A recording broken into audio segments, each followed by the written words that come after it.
a ruthless millionaire, known for his icy coldness and arrogance that terrified all 200 employees of his business empire, rules over a workplace where no one dares to approach him. When a new cleaner is allowed to bring her 5-year-old daughter to the office, everyone fears the worst. One morning, after receiving devastating news that makes him break down in tears for the first time in decades, the innocent girl finds him crying and whispers the words no one would ever dare to say. "Sir, may I give you a hug?" As her mother watches in terror, afraid of being fired, what he does next shocks every employee and reveals a transformation that will change not only his life, but the reality of everyone around him. The Tuesday morning sun streamed through the panoramic windows of Arthur Pierce's office, painting the New York City skyline in hues of gold and promise. From the height of his empire on the top floor of one of Manhattan's most imposing skyscrapers, the world looked small, a chessboard where he moved the pieces with masterful skill. The aroma of freshly ground Arabica coffee hung in the air, an expensive fragrance that usually calmed him, but today only served to sharpen the electricity coursing through his veins. Every second dragged with the weight of an eternity. He was waiting for a call, the call that would change everything.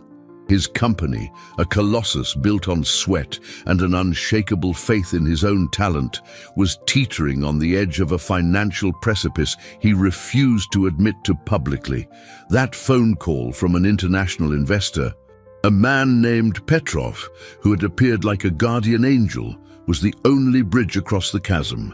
Millions of dollars were at stake, the salvation of hundreds of jobs, and more importantly, to his wounded ego, the preservation of his legacy.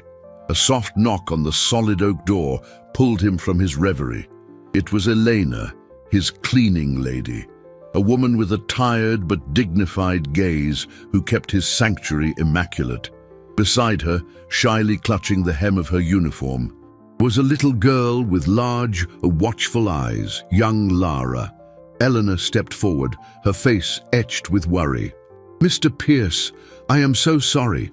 Lara's school had a last-minute burst pipe, and I had no one to leave her with. She'll be quiet in a corner, I promise. She won't be any trouble."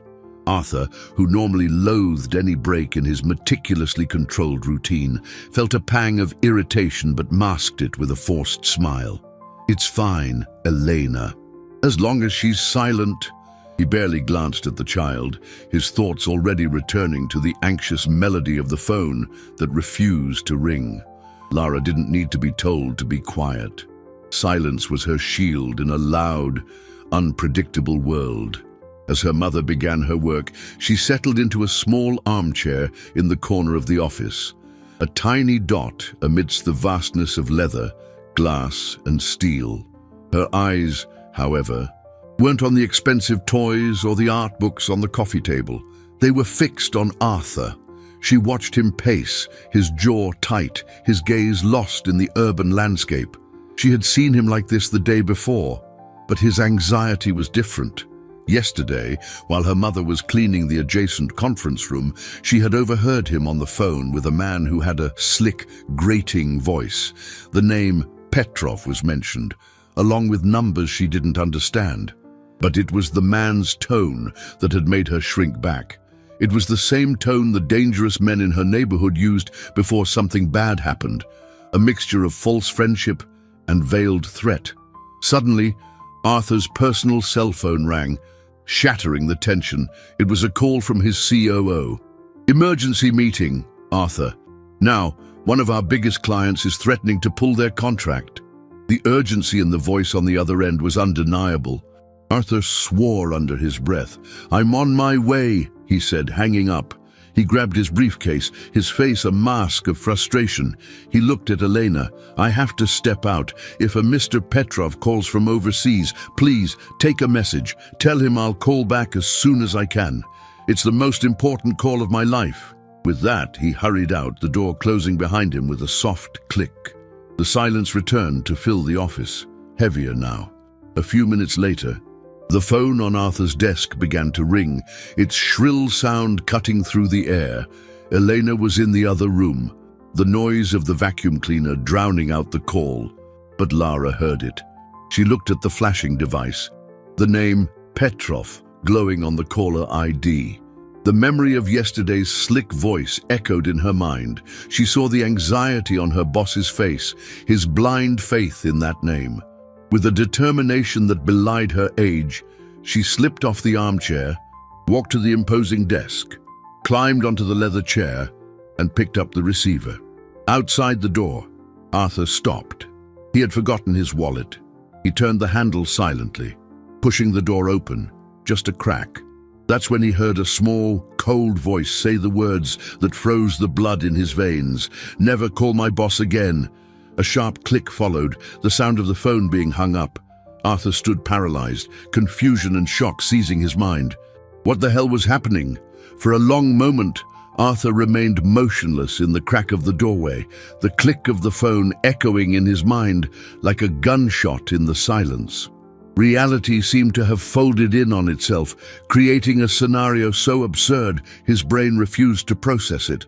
A child, his cleaning lady's daughter, sitting in his chairman's seat, had just hung up on the man who held his company's future in his hands.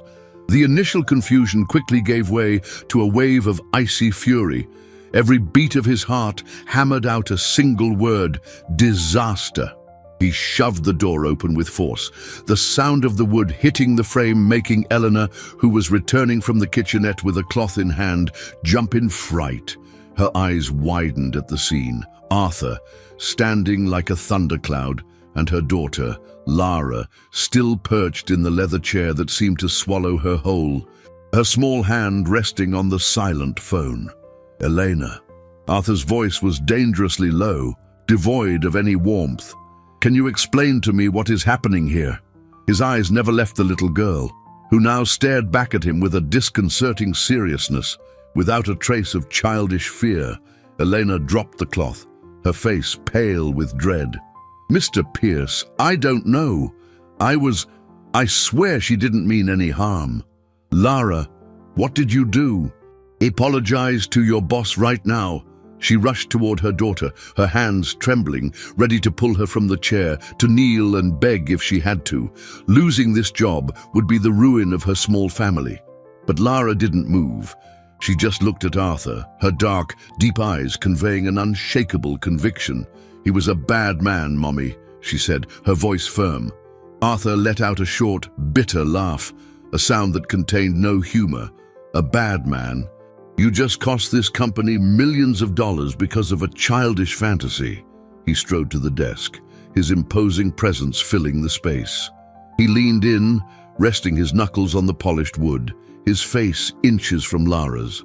"Do you have any idea what you've just done? That was the most important call of my life."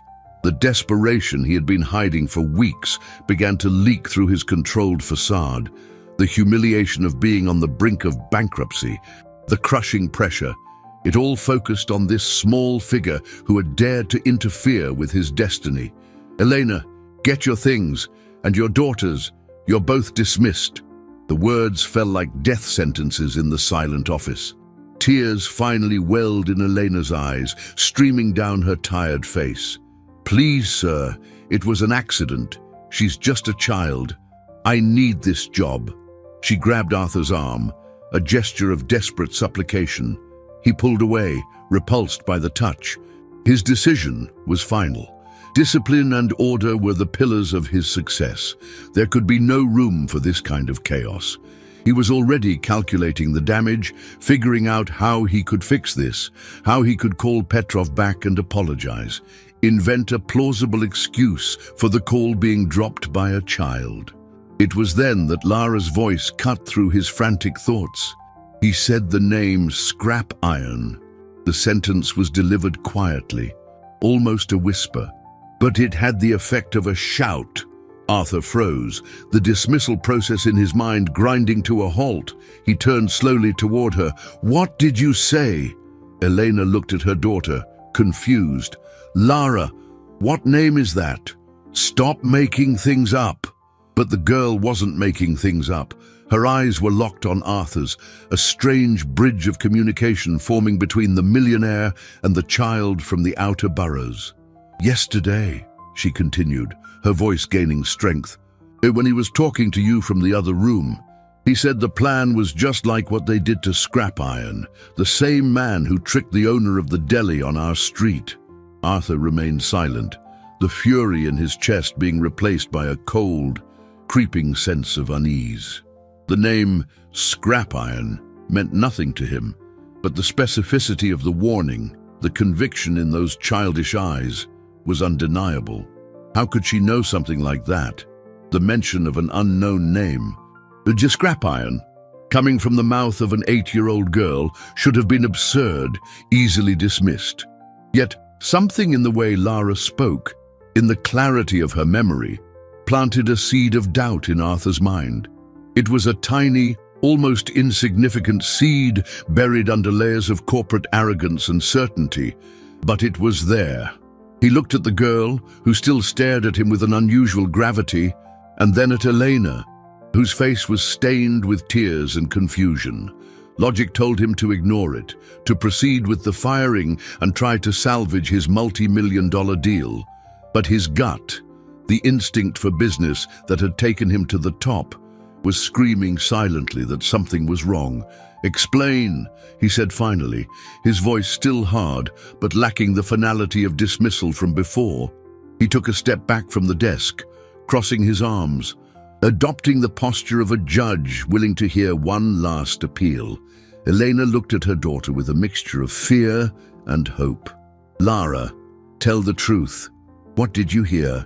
Lara was not intimidated by their stares. She slid off the chair, her little feet barely touching the floor, and moved closer to her mother, seeking a moment's comfort before turning back to Arthur. "Yesterday, Mom was cleaning the boardroom. The door was a little open. You were on the phone with that man, Petrov. His voice was ugly, like honey mixed with broken glass. He laughed in a strange way when you weren't laughing. The description was childlike, yet strangely precise." Arthur remembered Petrov's laughter, a guttural sound he had interpreted as camaraderie, not mockery. "Go on," Arthur commanded, curiosity beginning to overcome his anger. Lara nodded, her memory working with photographic clarity. "He said you were the big fish they'd been waiting for, and that the bait had worked perfectly. Then he spoke softly, like it was a secret, and told another man who was with him, 'It's going to be just like the Scrap Iron job, but 100 times bigger.' And they both laughed. Every word was a small stone thrown against the glass window of his confidence. "Who is Scrap Iron?" he asked, his voice now a thread. Eleanor wiped her tears, confusion giving way to comprehension. "Scrap Iron is what everyone calls Joe, the owner of the junkyard in our neighborhood," she explained. "A good, hard-working man. A few months ago, he lost everything. Some well-dressed men showed up, promised him an investment that would double his business. They made him sign a stack of papers, take out a huge loan, and transfer it all to an account. The next day, they were gone, and the debt was his.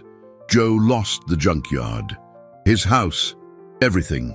The story, told with the simplicity of real life, was a cliché financial scam, the kind of thing Arthur read about in the papers and thought, "What a fool." It would never happen to him.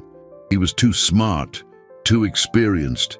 And yet, the coincidence was disturbing. A name, a method.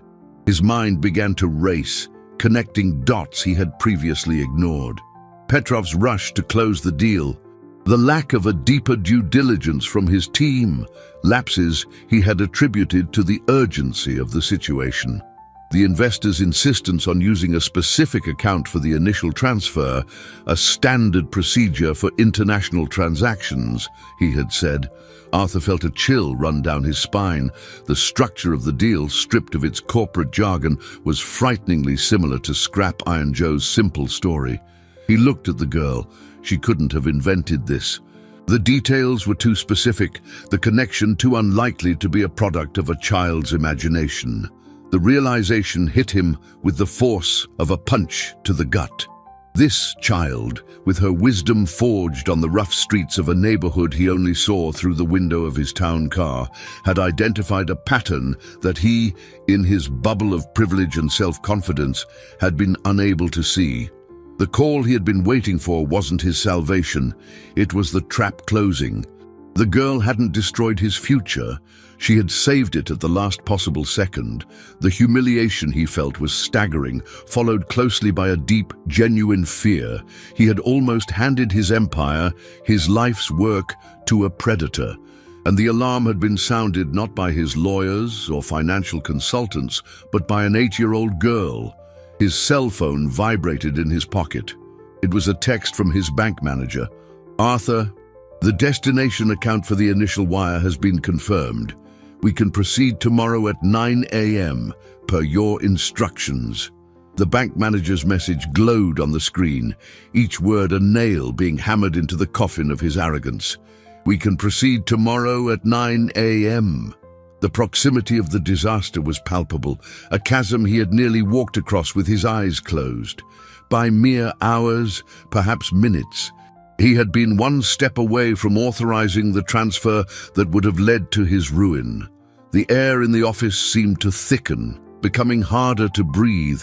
The fury he'd felt moments before had completely dissipated, replaced by a cold void in the pit of his stomach.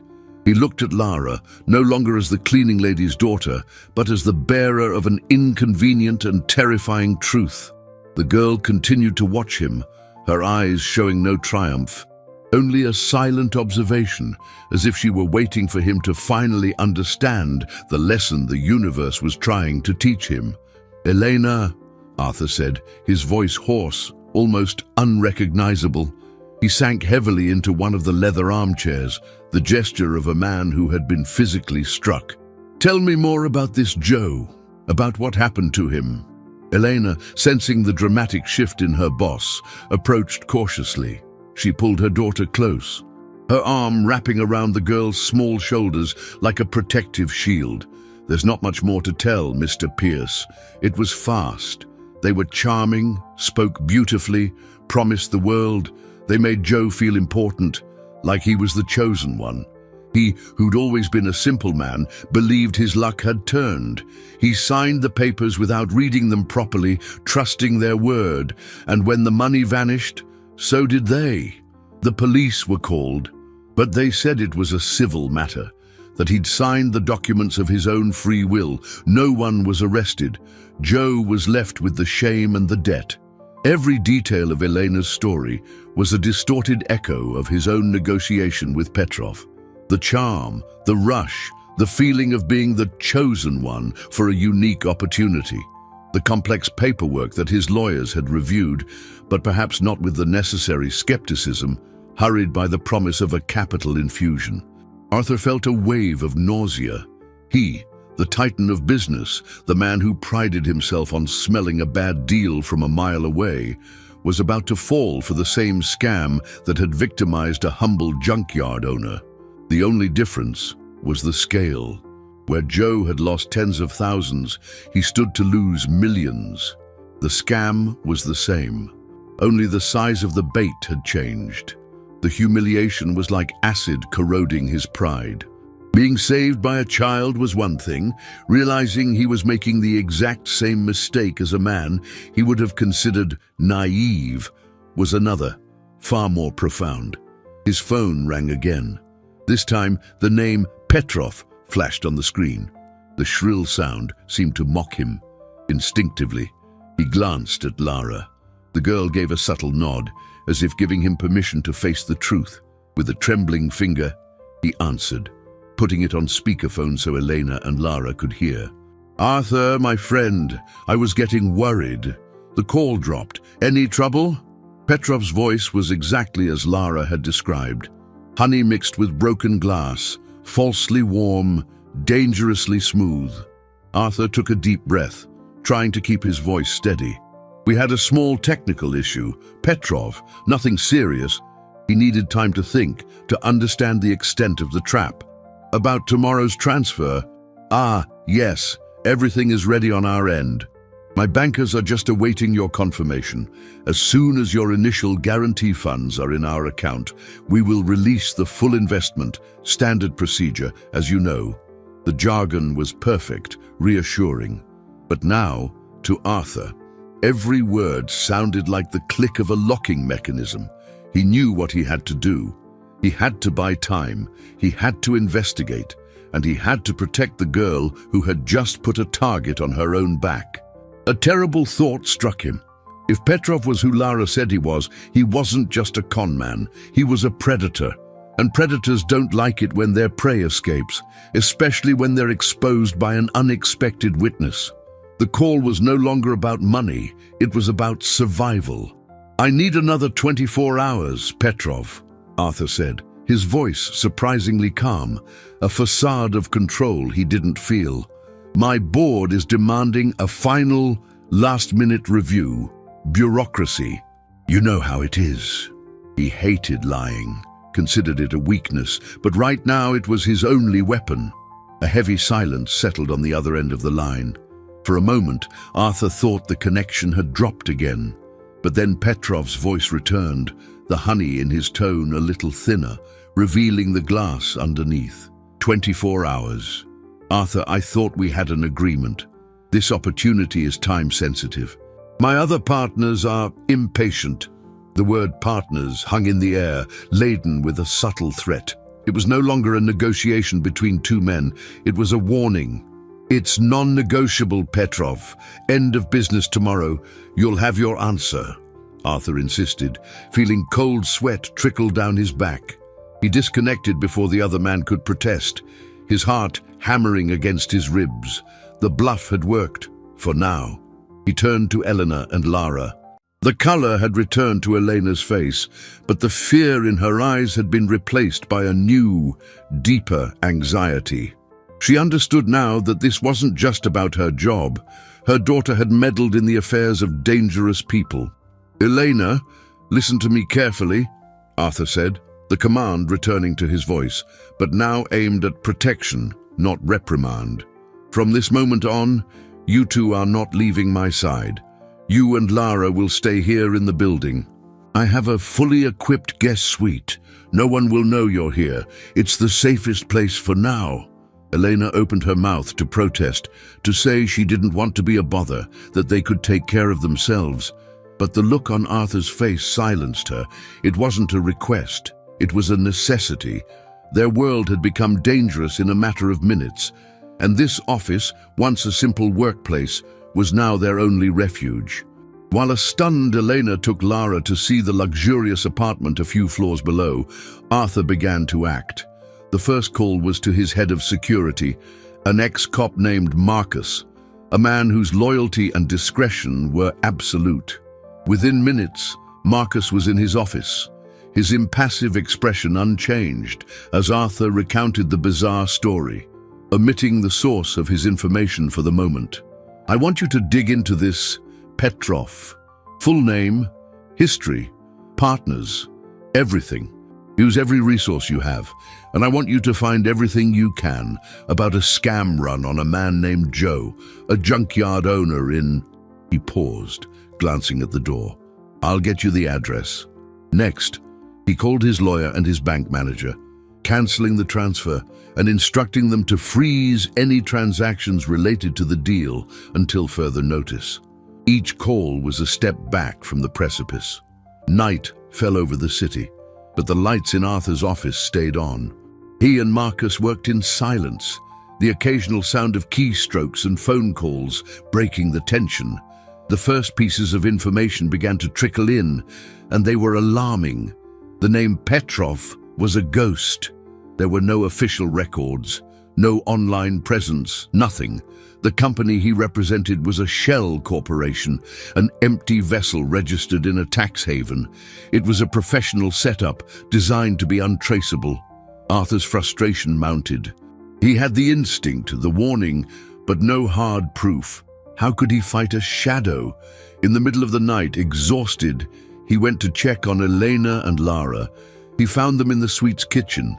Lara was drawing in a sketchbook she'd found, while Elena made tea, her face still tense.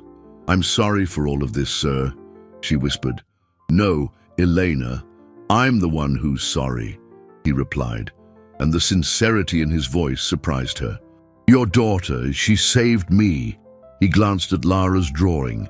It was stick figures, a small girl, a woman, and a tall man, holding hands in front of a big building. And in the distance, a dark, shadowy figure was watching them. The drawing was childish, but the message was clear. The danger hadn't gone away. It was just watching, waiting. Just then, Elena's cell phone rang. An unknown number. She answered, hesitant. A low, distorted male voice spoke on the other end. "Elena, we know where you work, and we know about your daughter. Curious children sometimes get hurt. It would be a shame if something happened to her on the way to school, wouldn't it? Stay quiet, pretend nothing happened, and everything will be fine." The call ended. Elena dropped the phone, her face a mask of pure terror. The threat was no longer subtle or corporate.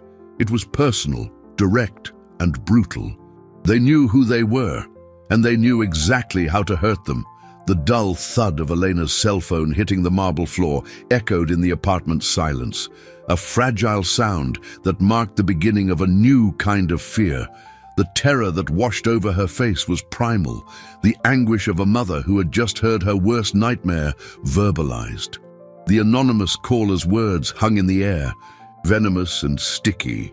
Curious children sometimes get hurt. Arthur reacted on instinct, scooping the phone off the floor and glancing at the screen. But the number was already gone, replaced by the word private.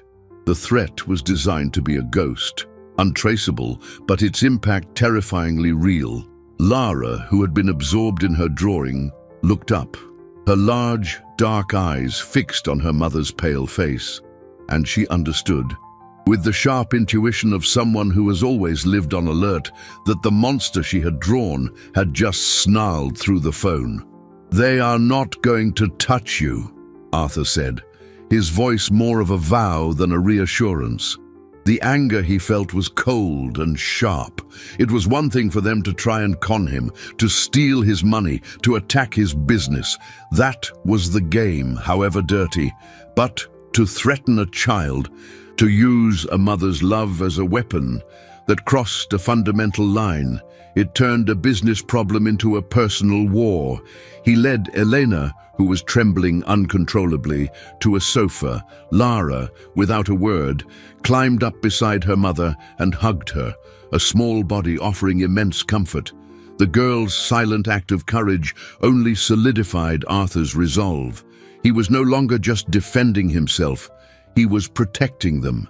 He called Marcus, his head of security, back to the apartment and relayed the threat word for word.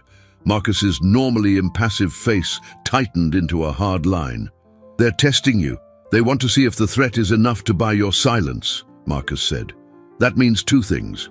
First, they're close, watching.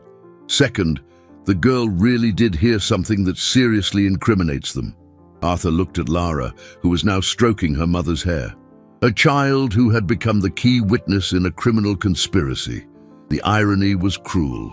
"We need to get them out of the city," Marcus suggested. "A safe place, far from here, until the dust settles." Arthur considered it for a moment. It was the logical, safest choice. But something stopped him. Sending Elena and Lara away would be admitting defeat, surrendering to intimidation. And more importantly, it would leave Lara, the only one who could identify Petrov's voice and who knew the link to the scrap iron con, out of reach. "No," he decided, surprising both himself and Marcus. "They expect us to run. They expect us to hide. That's what scared people do. But we're not going to hide. We're going to stay here where I can protect them. And we're going to fight." It was a risky decision, driven as much by strategic logic as by a newfound sense of responsibility for the two souls fate had placed under his roof. The first week dragged on in a state of self-imposed siege. The guest suite became a gilded fortress. Marcus ramped up security in the building, monitoring all entries and exits. Elena and Lara never went out. Arthur arranged for clothes, food, books, and toys, trying to create a semblance of normalcy in a situation that was anything but.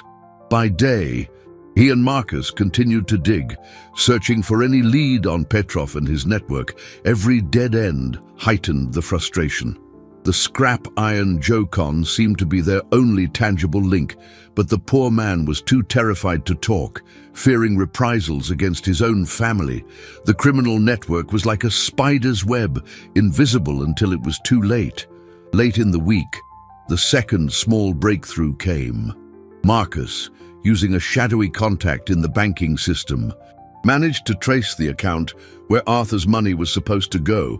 It didn't lead to Petrov, but to a series of shell companies that, in turn, led to something even more shocking. The account was linked to a prominent lawyer in the city, a man Arthur knew socially, someone he would never have suspected, the man who, coincidentally, had recommended Petrov to him at a charity event months ago. The realization hit Arthur like ice water. The enemy wasn't just outside. He had an accomplice on the inside, someone who knew his vulnerabilities, his precarious financial situation, and his desperation. He hadn't been chosen at random. He had been hunted, and the hunt had started long before he'd ever known. The revelation that his own lawyer, Mr. Davies, was the traitor, the architect of his ruin, was a deeper blow than any financial loss. Arthur felt as if the ground beneath his feet had turned to quicksand. Trust, for him, was a currency as valuable as money, and his had been counterfeited in the vilest way. He spent the night awake, replaying every conversation, every handshake, every smile shared with Davies over the past months, now seeing it all in a new, sinister light. The man hadn't just referred him to a con artist, he had delivered him, served him up on a silver platter, knowing exactly where and how to press to break his resolve.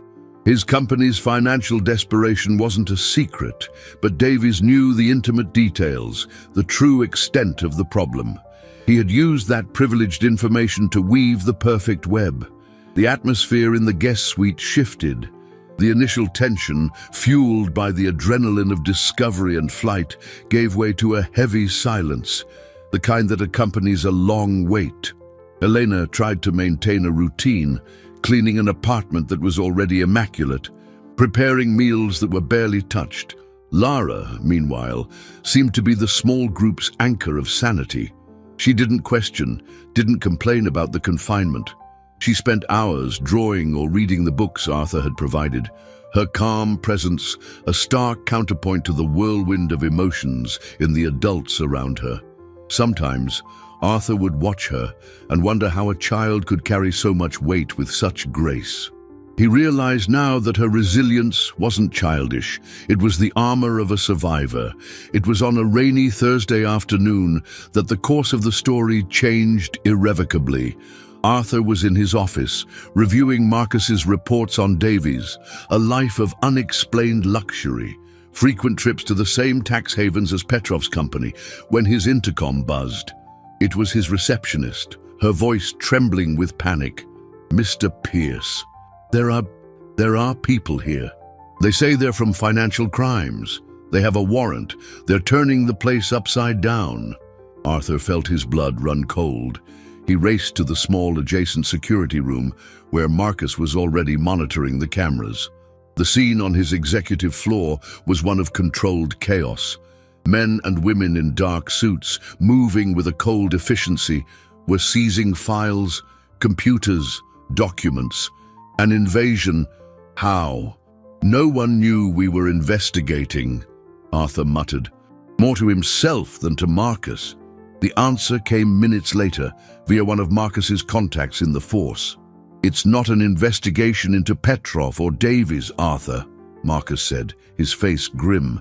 "It's an investigation into you." There was an anonymous tip, a detailed tip with account numbers and transaction dates, alleging that your company is involved in a money laundering and tax evasion scheme. Arthur stared at the screen, stunned. The cruel genius of the plan revealed itself in its full scope. They weren't running, they weren't hiding, they had counterattacked. They had used the very structure of their con, the offshore accounts, the complex transfers, to frame him as the mastermind. His refusal to make the final transfer would be presented as an attempt to double-cross his own accomplices. He was no longer the victim. In the eyes of the law, he was the villain. An alarm blared on the security panel, a sharp beep indicating movement in the private residential floor corridor. On the monitors, Arthur saw two of the investigators, flanked by building security, walking purposefully toward the guest suite. They knew, somehow, they knew he wasn't in his office, that he was here. The refuge had become a trap. He looked at Marcus, desperation etched on his face. He was cornered. Inside that apartment were Elena and Lara, the witnesses who could prove his innocence, but whose very presence here, hidden away, would only incriminate him further, making him look guilty of coercing or hiding witnesses. Loud, authoritative knocks sounded at the door. "Open up! Financial crimes!" The voice on the other side was firm, official. Arthur stared at the door that separated him from the destruction of his reputation and, possibly, his freedom. He was trapped with the two people he was trying to protect, and their presence was now the most damning evidence against him. The sound of knocking on the door was like a judge's gavel coming down. Each blow resonated in Arthur's chest, an echo of his own frantic heartbeat. Elena let out a low whimper, a sound of pure fear, and instinctively pulled Lara behind her, as if her own thin body could serve as a barrier against the world. Panic threatened to paralyze Arthur, but Marcus's gaze, focused and cold as steel, brought him back to reality. "They don't have a warrant for this specific suite, just for the company's commercial areas," Marcus whispered, his voice a hum of urgency. "But if we don't open up, they'll get one in under an hour and break it down, and refusing to cooperate will be the first nail in your coffin." The logic was flawless and terrifying. They were in a trap with no visible exit. Arthur looked at Lara. The girl wasn't crying. Her large, serious eyes moved from the door to his face, then to her mother's. There was an understanding there, an acceptance of the danger that was both heartbreaking and inspiring. It was the sight of that small figure facing the collapse of their world with silent courage that ignited a spark of defiance in Arthur. He would not be caught here, not like this. "There has to be another way out," he said to Marcus, his voice a harsh whisper. Marcus nodded. "Already moving toward the suite service area. The laundry chute is too small, but there's an access door for elevator maintenance at the end of the service hall. It's a gamble. If there are workers in there, we're caught." There was no time to weigh the options. The knocking became more insistent, now accompanied by the firm voice identifying itself again. Elena looked from Marcus to Arthur, the terror in her eyes battling with the need to trust. "Come on," Arthur said, holding a hand out to her. He took Lara's small hand in his other. The contact was warm and real, an anchor in the chaos. He led the way, and Elena followed, moving like an automaton through the luxury that now seemed a mockery. Marcus quietly opened the service door, revealing a narrow, poorly lit corridor that smelled of dust and oil. It was the building's skeleton, a world Arthur never knew existed. The contrast with his marble and carpeted hallways was stark. Here, in the gloom, their salvation or their capture would be decided. They moved in single file, the sounds from the main corridor muffled but still audible. Every creak of the floor beneath their feet sounded like thunder.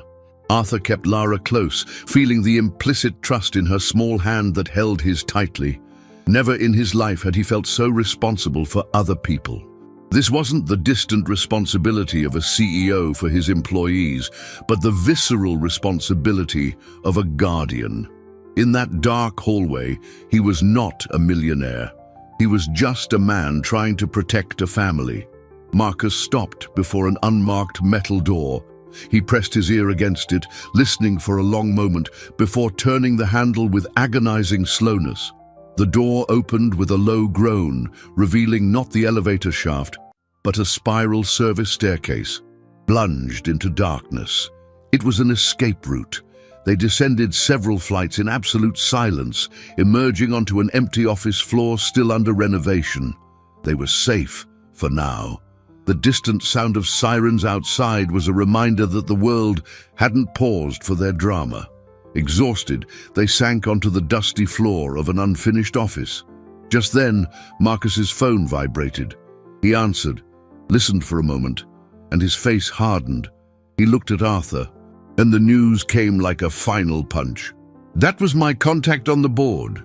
With the investigation underway, they called an emergency meeting. You've been suspended from your duties as CEO, effective immediately. Arthur felt the air leave his lungs. But Marcus wasn't finished. He turned to Eleanor, the compassion in his eyes making the next words even crueler. And, Elena, for breach of corporate security protocols, they've terminated your employment contract. Marcus's words fell into the dusty silence of the unfinished office with the finality of tombstones. Suspended, terminated. For Arthur, the loss of the CEO title was a phantom blow. His empire already felt distant, a life that had belonged to someone else. But for Elena, the news was a blade that cut her off at the knees. A guttural sound, a sob of absolute despair, escaped her lips, and she collapsed, her hands covering her face as if to hide from the world that was crumbling around her. That job wasn't just a paycheck, it was dignity, a precarious security, the promise of a better future for Lara, the single fragile barrier that separated them from the violence and uncertainty of the neighborhood they had left behind. Now, that barrier had been pulverized by a cruel, faceless bureaucracy, a weapon wielded by enemies they didn't even know. Arthur knelt beside her, the expensive fabric of his pants gathering construction dust, a trivial detail that underscored the fall from his pedestal. He offered no empty words of comfort. Instead, a cold, crystalline anger formed in his chest. He understood the tactic with nauseating clarity. It wasn't standard procedure. It was a surgical strike. By firing Elena, they weren't just cutting off her income. They were evicting her from the only safe place she had left. They were forcing her back to her neighborhood, to their territory, where she and Lara would be easy targets, vulnerable to the intimidation and fear that flourished on those streets. They were isolating her, pulling her out from under his protective shield. The injustice of it, the cowardice of using an innocent woman and her child as pawns in their dirty game, solidified something inside Arthur. The battle for his business was lost, for now, but the war for this family's safety was just beginning. We can't stay here, Marcus said, his voice low and practical, cutting through the moment's pain. They'll be searching the whole building, and your assets, Arthur, accounts, cards. Expect them to be frozen soon as part of the process. We're running out of time and resources. The reality was brutal. The millionaire was, for all intents and purposes, becoming a penniless fugitive. We'll go home, Elena said, her voice muffled by her hands but filled with a resolve born of desperation. It's the only place we have. Absolutely not, Arthur answered instantly. That's exactly where they want you to go. It's a trap. And what other choice do we have? She retorted, lifting her tear-stained face, her eyes flashing with a mix of panic and wounded pride. I can't accept anything more from you. You've already cost us everything. The accusation, though born of pain, hit Arthur like a fist. He was the cause of all of this. His naivete, his arrogance, had dragged them into his nightmare. He looked at Lara, who was watching the exchange with a heartbreaking stillness. She took no sides, just watched, her eyes seeming to say that she had expected this, that the world was a place where safety was always temporary. In that instant, Arthur made a decision that would redefine the rest of his life. He was no longer the boss, the distant benefactor. He was a part of this. He was responsible.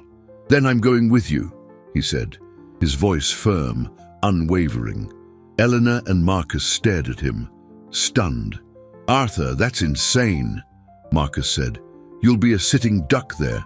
"I'm already a sitting duck everywhere," Arthur shot back. "At least there I can be with them.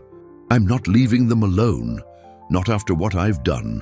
Using the service network and Marcus's ingenuity, they managed to slip out of the building undetected, trading the luxury prison for an inconspicuous sedan Marcus had arranged. The drive was a silent blur, the scenery gradually shifting from glass skyscrapers to low, graffiti-tagged buildings, from wide, tree-lined avenues to narrow, poorly lit streets. The air seemed to get heavier, freighted with the untold stories of struggle and survival. They pulled up in front of a small, simple house, squeezed between two others. It was neat and cared for, with a flower pot in the window, a small oasis of order in the urban chaos. But as they got out of the car, the quiet of the street felt menacing. The sun was setting, casting long, distorted shadows. It was then that Lara, whose small hand had found Arthur's again, stopped dead. She squeezed his fingers hard, her body rigid. "Look," she whispered, her voice barely audible. She pointed with her chin toward the end of the block. Parked under the weak glow of a streetlight was a dark sedan, identical to the one she had seen in the office parking garage the day she overheard Petrov's conversation. The windows were tinted, impenetrable, but they could feel the unseen eyes on them, a predatory presence that had followed them to their last refuge. The dark sedan at the end of the street was more than a car.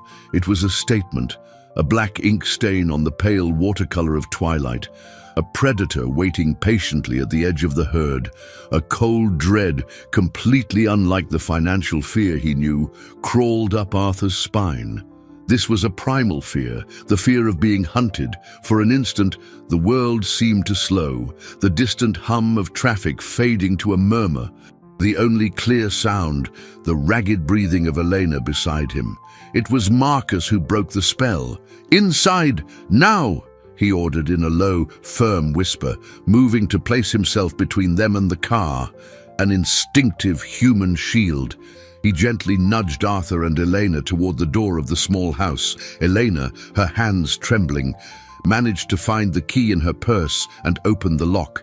They slipped into the house and shut the door behind them, the click of the deadbolt sounding laughably inadequate against the threat they felt outside. The inside of Elena's house was the antithesis of Arthur's world. It was small but immaculately clean and organized. The smell of simmering beans and cleaning products hung in the air, an aroma of normalcy and home that contrasted violently with their situation. In the small living room, a bookshelf held more books than Arthur would have expected, and the walls were adorned with Lara's colorful drawings. It was a sanctuary built with love and little money, and now he had defiled it with the danger he had brought with him. Guilt hit him with renewed force. He, the man who lived in a penthouse that could swallow this entire house several times over, was now seeking refuge within its fragile walls. "Kill the lights," Marcus said, moving to the living room window and peering through a crack in the curtains. "They're still there, stationary, just watching." Elena complied, and the room plunged into shadow, lit only by the orange streetlights filtering through the blinds. Lara, who hadn't said a word, walked to the kitchen, climbed onto a small stool, and got a glass from the cupboard. She filled it with water from a filter pitcher and brought it to Arthur. "You must be thirsty," she said softly. The simple gesture, an act of hospitality in the midst of terror, broke something inside him. He took the glass, his large fingers dwarfing it. In that moment, he wasn't the boss, the millionaire, the man in charge. He was a frightened guest in the home of a little girl who somehow seemed stronger than he was. He sat on the modest sofa, a spring groaning under his weight. The chasm between his world and theirs had never seemed so vast and yet so meaningless. All his money, all his power was useless here. In fact, It was the cause of all the danger. The real wealth, he was beginning to realize, was the peace that had existed in this house before he arrived. "We need a plan," Marcus said, stepping back from the window. "We can't stay here. They know where we are. It's only a matter of time before they try something more direct." But before they could discuss any options, the sound of an engine slowly turning over broke the street's silence. Marcus rushed back to the window. "They're moving, coming this way." The three adults held their breath. The car rolled slowly past the house, its dark windows like a shark's eyes. The slowness was deliberate, a show of power, a way of saying, "We are in control." The car continued on and turned the corner, disappearing from view. For a moment, they breathed a sigh of relief. Maybe it was just intimidation. Maybe they were gone. Elena switched on a small table lamp, bringing a little warmth back to the room. It was then that Lara let out a small gasp. It wasn't a cry of fear, but of surprise and confusion. She was standing in the doorway of her bedroom, staring inside. "What is it, sweetie?" Elena asked, rushing to her side. Arthur and Marcus followed. Lara pointed to her bed. There, propped against the pillow, was her teddy bear, a well-loved old toy with one button eye missing. But something was wrong. Tied around its neck, a small red ribbon that hadn't been there before. A ribbon identical to the one Lara had worn in her hair that morning. The message was unmistakable and terrifying. The danger wasn't just outside, it had already been in the house. The sight of the red ribbon around the teddy bear's neck was like a punch of cold air to the lungs. The oxygen seemed to vanish from the small room, replaced by a suffocating sense of violation. It wasn't a verbal threat, it was something far worse. It was the silent, chilling proof that while they had been holed up in their luxury fortress, the monsters had already found the key to their most sacred refuge. They had entered this room, touched Lara's belongings, left their mark on the girl's most cherished object of affection. The implication was clear. No lock, no door, no distance could keep them safe. Marcus was the first to react, his training taking over. He entered the room, moving with cautious precision, his eyes scanning every corner for signs of entry. The window was locked from the inside. The front door had been too. There were no signs of a break-in. The realization only made it more terrifying. Whoever had gotten in had done so with a ghostly skill, leaving no trace, like smoke. Elena rushed forward and tore the ribbon from the bear, throwing it to the floor as if it were burning. She hugged Lara with a desperate strength, burying her face in her daughter's hair, her shoulders shaking with silent sobs. The sanctuary had been defiled, and with it, the last flicker of hope that they could simply wait out the storm. Arthur felt a wave of impotent fury. He was cornered, stripped of his usual weapons, money, influence, power. Here, in this small room, faced with a mother's terror and a child's frightened stillness, he was just a man, and a man who had failed in his promise to protect them. The guilt was a physical weight, bowing his shoulders. It was Lara who, once again, showed an extraordinary resilience. She gently untangled herself from her mother's embrace and walked to where the red ribbon lay on the floor. She picked it up, looked at it for a moment, and then turned to Arthur. "They want us to be scared," she said, her voice small but firm. "That's how they win. By making people so afraid they give up." The wisdom in her words, forged in the hard reality of her life, was a sharp blade that cut through the panic. She wasn't just stating a fact, she was giving them a strategy. They could not give in to fear. Arthur looked at the girl, at the red ribbon in her hand, and the spark of defiance he had felt earlier roared into a flame. She was right. Fear was their primary weapon. But what if they could turn that weapon against them? "Marcus," Arthur said, his mind starting to work again, not like a CEO, but like a cornered strategist. "They think they've pushed us into this corner. They expect us to hide, to be paralyzed. But they made a mistake." Marcus looked at him, curious. What? They underestimated us. They underestimated all of us. He knelt in front of Lara. Lara, you said you heard that man, Petrov, mention another man's name when he was with him. Do you remember what it was? The girl frowned, concentrating. Her memory was the only real weapon they had. He called him Cicero, she said finally. He said Cicero was the artist who set up the targets. The name Cicero lit a bulb in Marcus's mind. Cicero, there's a known forger and information broker in the underworld who uses that moniker, an elusive guy who sells detailed profiles of targets to major crime syndicates. No one's ever been able to prove a thing against him. Then that's him, Arthur said. He's the hunter. He studied my life, found my weaknesses. Davies was just the contact, the inside man. Petrov was the actor. But Cicero is the mastermind behind the hunt. Suddenly, the faceless enemy began to take shape. They were no longer fighting shadows. And if Cicero was the brains, he was also the link that could connect everything. The scrap Iron Joe con, Davies's betrayal, Petrov's charade.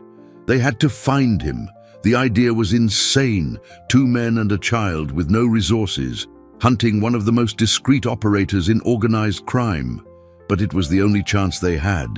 They couldn't go to the police. The fabricated evidence against Arthur made that impossible. They had to find their own proof, create their own justice. The night wore on, and a plan began to form. A desperate, high-stakes plan that depended on Marcus's intelligence, Arthur's newfound courage, and most crucially, the sharp memory and perception of an 8-year-old girl. They would no longer run. They would turn the tables. The hunted would become the hunter. In the middle of the night, while Elena dozed fitfully on the sofa, Arthur saw Lara sitting at the small kitchen table, a pencil in hand, drawing under the dim light. He walked over. She wasn't drawing flowers or houses. With an unnerving accuracy, she was drawing a face she had seen only for a few seconds, through the crack of a door. The face of the man who was talking to Petrov, the face of Cicero. The plan was a madness born of desperation, an all-or-nothing gamble on a board where they controlled none of the pieces. Using Lara's drawing and Marcus's network of informants, they discovered one of Cicero's meeting spots, a complex of abandoned warehouses down by the river, a grey, forgotten part of the city. The bait would be Arthur.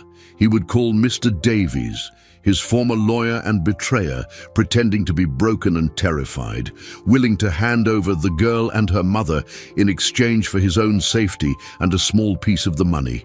It was a lie that turned his stomach. But the only one Cicero, with his cynical and predatory worldview, would believe. The hope was that the mastermind of the operation himself would come to oversee the capture of his only eyewitness.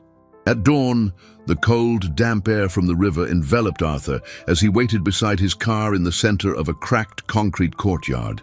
He had never felt so out of his element, his expensive suit a ridiculous costume in this landscape of rust and decay. Marcus was hidden in one of the warehouses with a long-range camera, while Elena and Lara were in a car several blocks away, waiting for the signal. A tiny earpiece was Arthur's only connection to safety. "He's coming!" Marcus's voice crackled in his ear. "Alone!" Arthur's heart hammered against his ribs. The dark sedan, the same one from Elena's street, rolled into the courtyard and stopped at a calculated distance. The door opened and a man got out. It was him. The face from Lara's drawing, perfectly recreated by the girl's memory, now in the flesh. Elegant in a predatory way, Cicero approached, a contemptuous smile on his lips.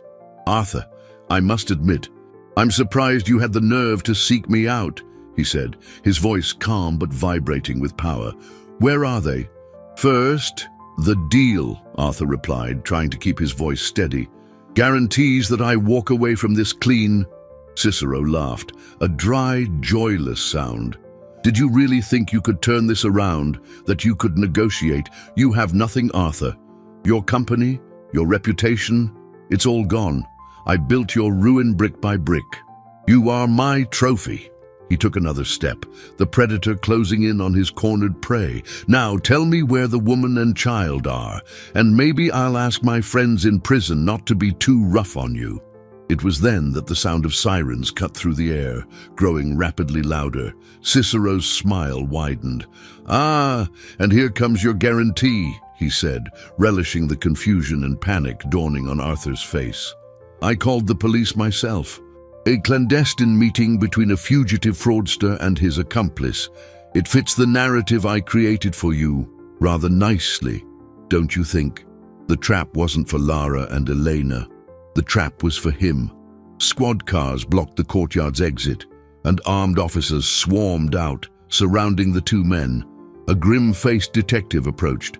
"Arthur Pierce, you're under arrest for fraud, money laundering, and obstruction of justice."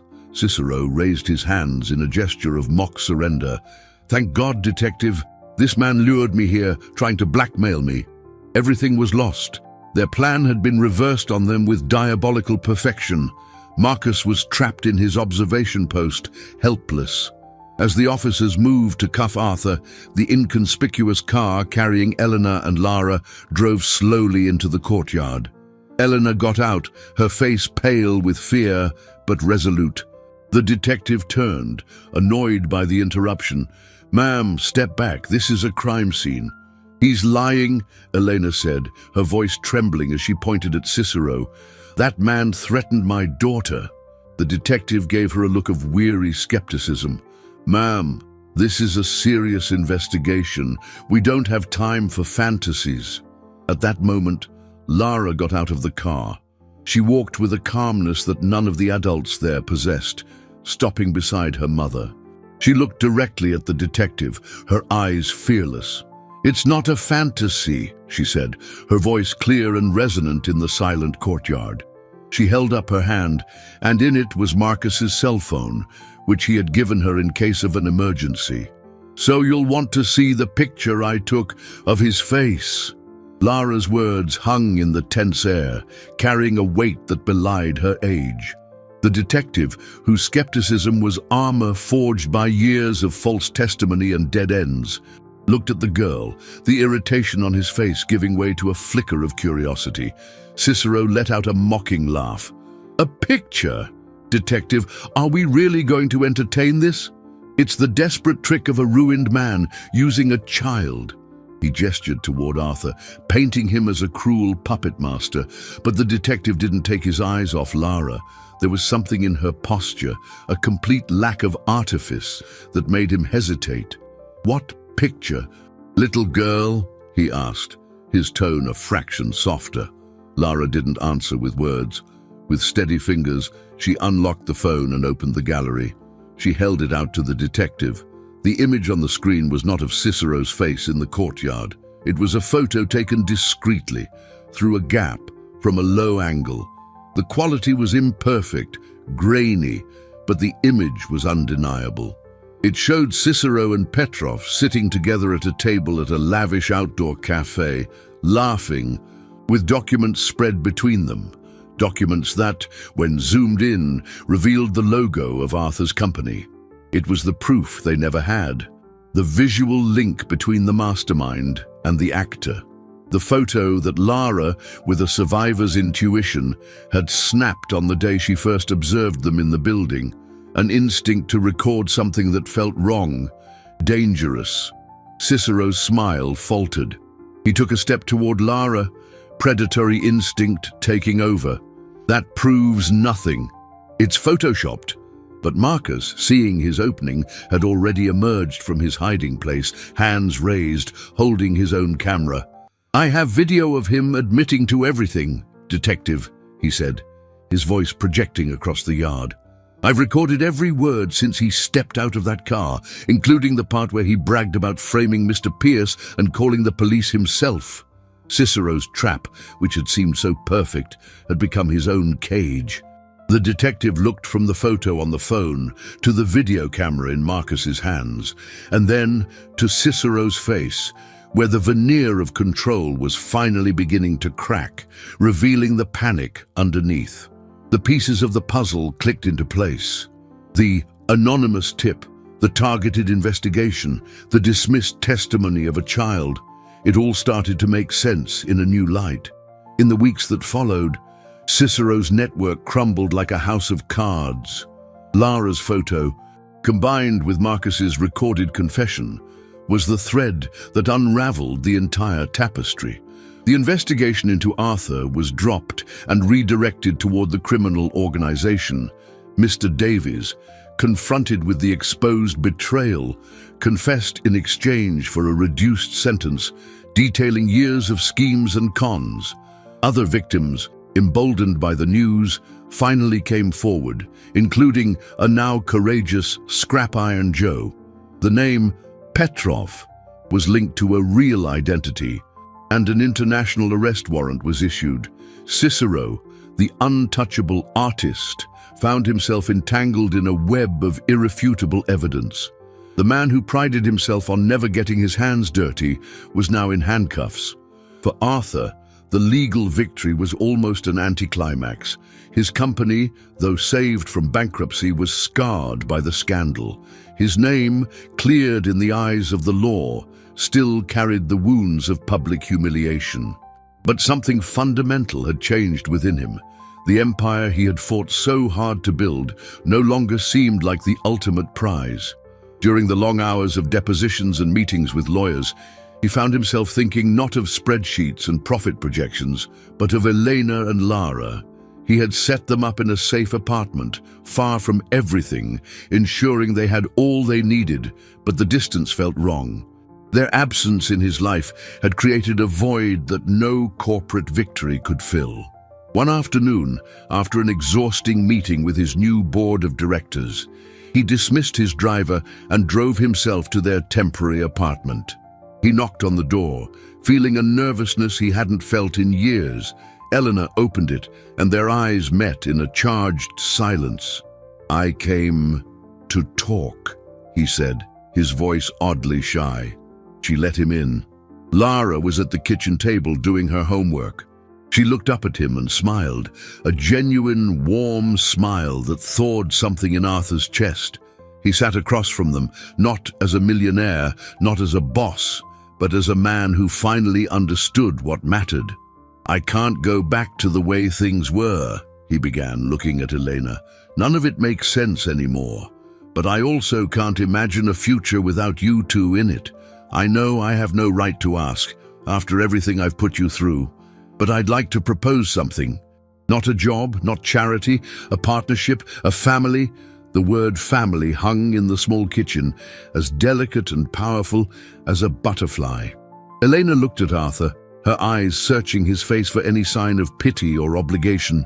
What she found was something she had never seen there before: vulnerability. The mask of unshakable control was gone, replaced by a raw sincerity and an almost boyish hope. Lara, for her part, stopped writing and looked from her mother's face to Arthur's, her wise eyes absorbing the weight of the moment. She didn't smile, nor did she seem surprised. There was a quiet acceptance in her expression, as if she was simply watching a piece of fate she already knew was written. "I don't know what that means, Mr. Pierce," Eleanor said at last, her voice a whisper. "We come from different worlds." "We did," he corrected her gently. "Our worlds collided, Eleanor. And in that crash, I found out what actually has value. It's not the buildings, not the bank accounts. It's loyalty, it's courage, it's protecting the people who protect you. I spent my whole life building an empire of things, but I was bankrupt in the ways that truly matter. You two showed me that." He turned to Lara. "You saved me, Lara, not just my money or my freedom. You saved my soul from an arrogance that was blinding me. And I want to spend the rest of my life making sure you are safe, happy, and have every opportunity the world can offer. Not as a debt, but because I already love you like a daughter." The tears that welled in Elena's eyes this time were not of fear or despair, but of an emotion so overwhelming she couldn't name it. It was relief, gratitude, and the blooming of a feeling she had kept locked away in her heart out of fear. She glanced at her daughter, who gave a small, solemn nod, a silent blessing. In that moment, the barriers of class, of history, of pain dissolved. They were just three people who had weathered a storm together and emerged on the other side, irrevocably bound. 5 weeks after that intercepted call, Arthur Pierce's penthouse office was a transformed space. The heavy drapes had been replaced by light blinds that let sunlight flood the room, where a dark mahogany bar once stood. There was now a colorful bookshelf filled with children's and young adult novels, and on the imposing chairman's desk, next to the state-of-the-art computer, sat a dinosaur-shaped pencil holder and a framed drawing of 3 stick figures holding hands in front of a tall building.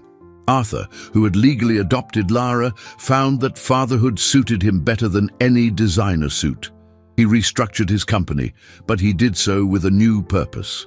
The Pierce Corporate Protection Foundation became the company's most important division, dedicated to educating small and medium-sized business owners about financial scams, using his own traumatic, now anonymized case as the primary study.